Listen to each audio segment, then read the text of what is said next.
Good morning dear students. आज हम पढ़ेंगे शायद यही जीवन है, लेसन नंबर 5, जो डॉक्टर मीनाक्षी वर्मा द्वारा लिखित है। इसका नाम है शायद यही जीवन है। आज सुबह सुबह मेरी ननद तेज़ी से भागकर मेरे पास आई और आंखें मटकाते हुए चहक कर बोली, भाभी आओ आपको कुछ दिखाती हूँ। जाने क्या दिखाना चाहती है। मैं भी असमंजस की स्थिति में उसके पीछे पीछे चल दी। असमंजस मीन्स हैरानी की। बाहर बगीचे में एक ही कतार में लगे 3-3 फुट लंबे बैंगन के पौधों में से एक पौधे की टहनियाँ हटाकर बोली, देखो भाभी। मैं बैंगन के पौधे के बीच की शाखा के 2 पत्तों से जुड़े एक छोटे से प्याले नुमा आकार के घोंसले और उस घोंसले में लाल रंग के छोटे छोटे 4 अंडे देखकर चकित रह गई, हैरान। शायद ज़िंदगी में पहली बार इतने करीब से इतना नन्हा सा प्यारा सा घोंसला देखा। मैं उत्सुक थी यह जानने के लिए कि किस पक्षी ने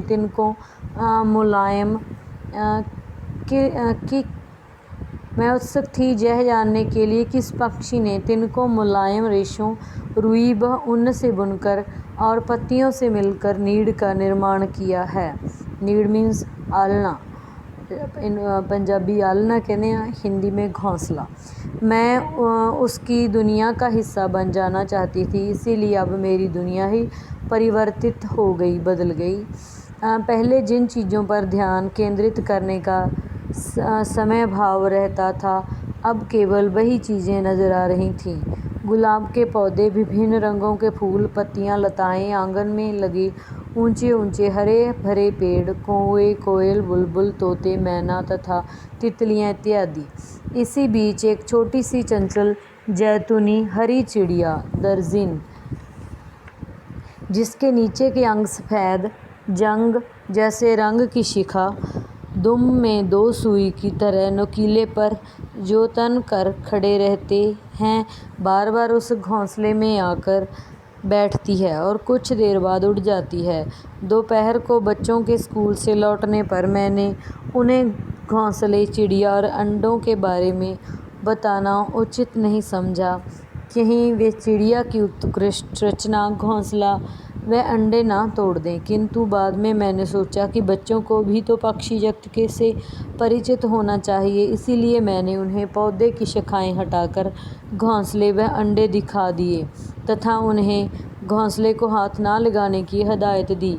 बच्चे भी अब मेरी तरह प्रतीक्षा करने लगे कि अंडे में से बच्चे कब निकलेंगे। साथ ही साथ घोंसले में चिड़िया के आगमन और उड़ान पर भी वे निगरानी रखने लगी। करीब 10-11 दिन तक यह सिलसिला चलता रहा। मामूली सी अनजान चिड़िया अब हमारी परिचिता बन गई। जानकार, परिचिता मीन्स। अनेक चिड़ियों को फुदकता देखकर हम अपनी चिड़िया पहचान लेते थे। 12वें दिन चिड़िया ने अंडों पर बैठकर अपने शरीर की गर्मी से अंडे से दिए थे।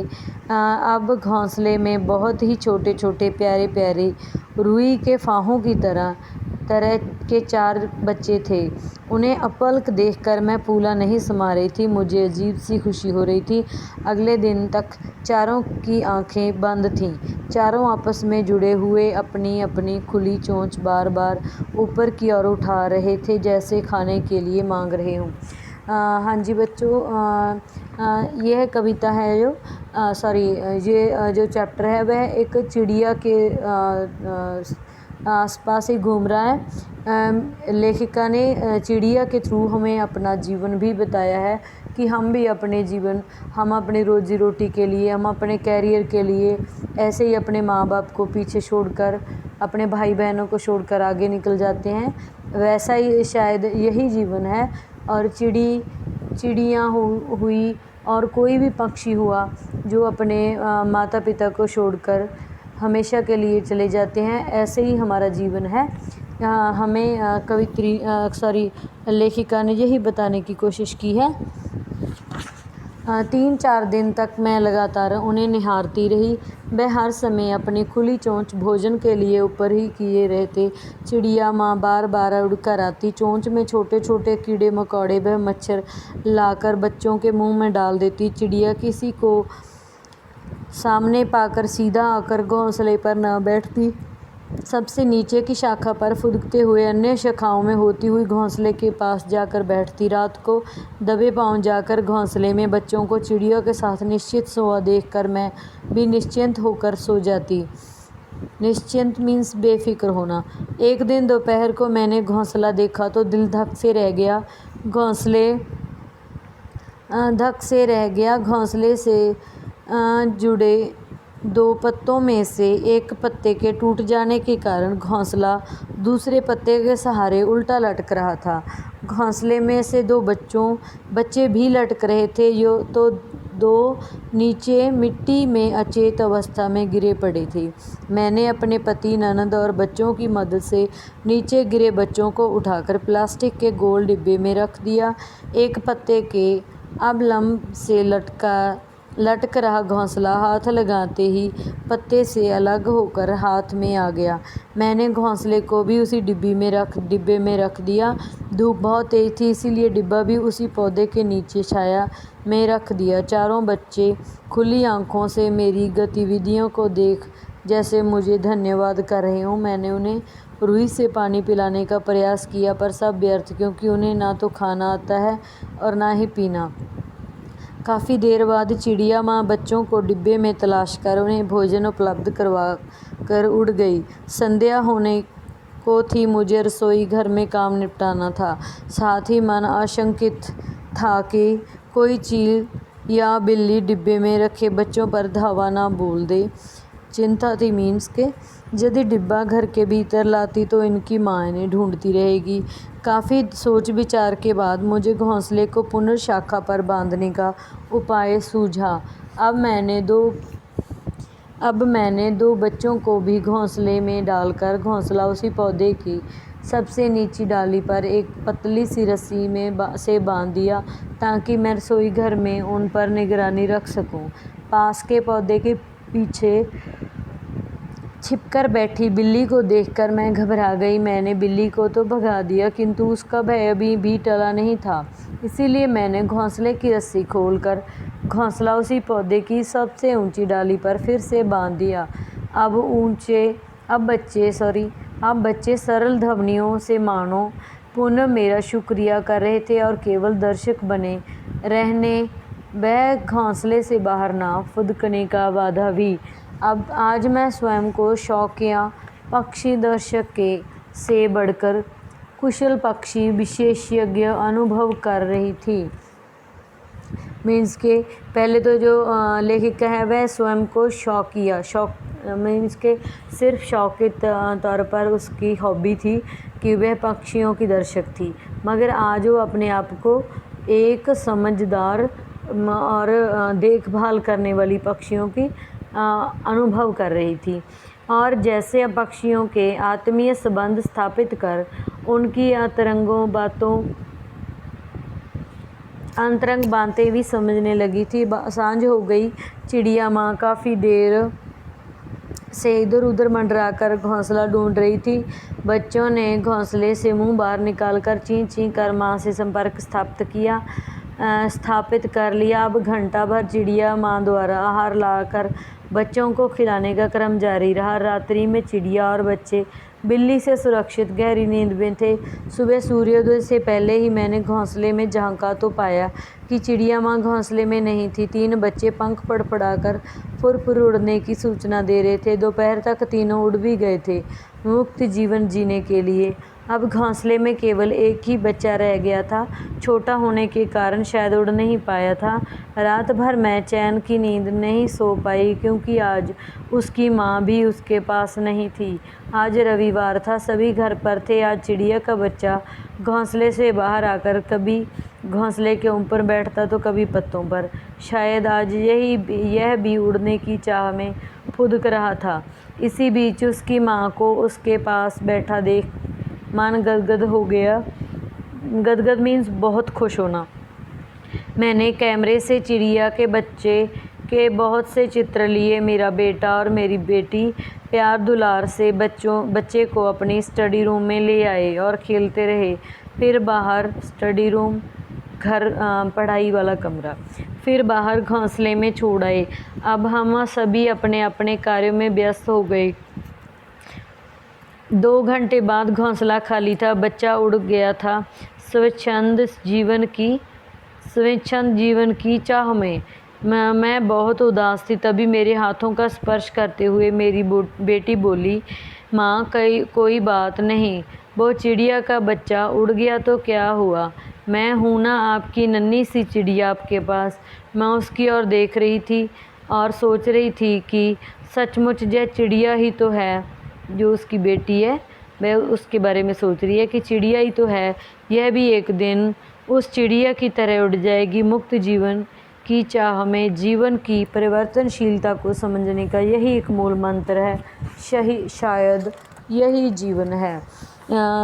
ये लेखिका हमें यह बताना चाहती है कि जैसे एक चिड़िया के बच्चे अपने जीवन की राहों को पाने के लिए चले गए, उसी तरह जो हमारी बेटियां होती हैं वह भी एक ना एक दिन हमारे घर से विदा होकर ससुराल चली जाती हैं और अपने नए जीवन की चाह में लग जाती हैं। और हमें इसी से यही समझना चाहिए कि हमारी जो जीवन है वो यही जीवन है, मीन्स के बदलाव का जीवन है। इसके शब्दार्थ हैं 2 नंबर डब्बी वाले जो हमने किए हैं। उसके बाद पंजाबी से हिंदी है। उसके बाद असमंजस, कुछ ना सूझना, समय का अभाव, नीड, घोंसला, निहारना, प्यार से देखना, निश्चिंत, बिना किसी चिंता के बेफिक्र होना, अचेत, होश ना होना, अवलंब, सहारा, आशंकित, शंका होना, अंतरंग बातें, पक्षी जगत का अंदरूनी व्यवहार। लेखिका ने आंगन में क्या देखा था? लेखिका ने आंगन में एक चिड़िया का छोटा सा घोंसला देखा था। दूसरा क्वेश्चन है, चिड़िया का रंग रूप कैसा था? चिड़िया का रंग रूप बहुत ही सुंदर, उसकी जो हम क्या कहते हैं, उसकी जो सर पर नुकीली सी 2 धागे की तरह उसके जो बाल थे वो खड़े थे। उसकी जैतूनी हरी, नीचे के अंग सफ़ेद और जंग जैसे रंग की शिखा थी, भूल गई थी। आगे है, चिड़िया के कितने बच्चे थे? चिड़िया के कितने बच्चे थे? 4 बच्चे थे। बच्चे भोजन की मांग किस प्रकार करते थे? ऊपर की ओर। बच्चे अपनी खुली चोंच बार बार ऊपर की तरफ उठाकर भोजन की मांग करते थे। घोंसला नीचे मिट्टी में कैसे गिर गया? घोंसले से जुड़े 2 पत्तों में से एक पत्ते के टूट जाने के कारण घोंसला नीचे मिट्टी में गिर गया। लेखिका ने घोंसले को ऊपर की टहनी पर बांधने का निश्चय क्यों किया? क्योंकि लेखिका यह चाहती थी कि बिल्ली के भय तथा हमले से बचने के लिए, और उसकी जो लेखिका की रसोई के सामने थी वह जो जहाँ पर चिड़िया रहती थी उसकी निगाह रखने के लिए भी लेखिका ने उसे घोंसले को ऊपर को टहनी पर बांधने का निश्चय किया था। बच्चे अपनी माँ से संपर्क कैसे स्थापित करते थे? बच्चे घोंसले से मुंह बाहर निकालकर चीं-चीं कर अपनी माँ से संपर्क स्थापित करते थे। 3 बच्चे मुक्त हो गए थे, परंतु चौथा बच्चा क्यों नहीं मुक्त हो पाया था? क्योंकि वह तीनों में से छोटा था। इन तीनों में से छोटा था और कमज़ोर भी था। लेखिका चौथे बच्चे को भी उड़ जाने पर उदास क्यों थी? लेखिका को अपनी बेटी भी एक चिड़िया के समान लग रही थी। उसे लगा कि जैसे वह भी एक दिन स्वतंत्र जीवन की इच्छा से एक दिन उड़ जाएगी, इसीलिए वह उदास हो गई। जीवन परिवर्तनशील है, इस तथ्य के बारे में आप कोई उदाहरण लिखो। क्वेश्चन है, ये बात बिल्कुल सत्य है कि जीवन परिवर्तनशील है। परिवर्तनशीलता में जीवन है, क्योंकि स्थिर होना जड़ होना है। जैसे बच्चे का जन्म होता है, पलता बढ़ता है, धीरे धीरे किशोर से बड़ा होता है, एक दिन युवक बनकर वह वृद्धावस्था की ओर बढ़ने लगता है। आगे वाक्यों में 4-5 वाक्यों में आंसर लिखना है। पहला क्वेश्चन था जो चिड़िया, घोंसला, अंडे, बच्चे, इनके द्वारा जीवन की परिवर्तनशीलता उद्भासित होती है। क्या आपको मानव जीवन में भी ऐसी ही परिवर्तनशीलता दिखाई देती है? कोई 2 उदाहरण भी देकर समझाएं। हाँ, हमें मनुष्य के जीवन में भी ऐसी ही परिवर्तनशीलता दिखाई देती है। जैसे माँ एक बच्चे को जन्म देती है, वह शिशु, किशोर अवस्था, युवा, वृद्धा में चला जाता है। जीवन में नंबर 2 है जो जीवन में सुख के बाद दुख और दुख के बाद सुख का आना लगा ही रहता है। चिड़िया के बच्चों ने की प्रत्येक गतिविधि पक्षी जगत की स्वभावगत विशेषता को प्रकट करती है। किसी एक गतिविधि को ध्यान से देखकर लिखें। जब अंडे से चिड़िया का बच्चा निकला मीन्स के गतिविधि, तो वह असहाय सा होता है। उसके पंख नहीं होते, वह उड़ नहीं पाता, अपने लिए दाना नहीं चुग पाता। धीरे धीरे उसके पंख उग आते हैं, वह उड़ना सीख जाता है। कई बार डगमाता और गिरता है, फिर भी वह उड़ना सीख जाता है। तब उसे स्वयं दाना चुगना और कीड़े मकोड़े खाना भी आ जाता है। आगे इसके जो पर्यायवाची है, घोंसला, नीड और घरौंदा। आगे है कतार, उसका है जो लाइन और पंक्ति या क्रम। पक्षी, पंछी और खग और बेहग। चाह, इच्छा, कामना। फूल, पुष्प, सुमन। शाखा, टहनी, डाल। एक विपरीत शब्द परिचित, अपरिचित, अपरिचित और दर्शक। इसका जो है श्रोता, आगमन, गमन, मुक्त, दास, निर्माण, ध्वंस, धूप, छाँव, उपलब्ध, अनुपलब्ध, अचेत, सुचेत, बंधन, मुक्त। आगे बिल्कुल छोटा सा काम है, शब्दों को जोड़कर नए शब्द बनाने हैं आपको। इससे आपका जो चैप्टर है वह कंप्लीट होगा। और सॉरी, आपने इस चैप्टर को रेडी करना है। और जिन बच्चों ने अभी तक ये चैप्टर के क्वेश्चन आंसर नहीं लिखे, तो वह समेत मुहावरे इस चैप्टर को कंप्लीट कर लें अपनी नोटबुक्स पर। धन्यवाद।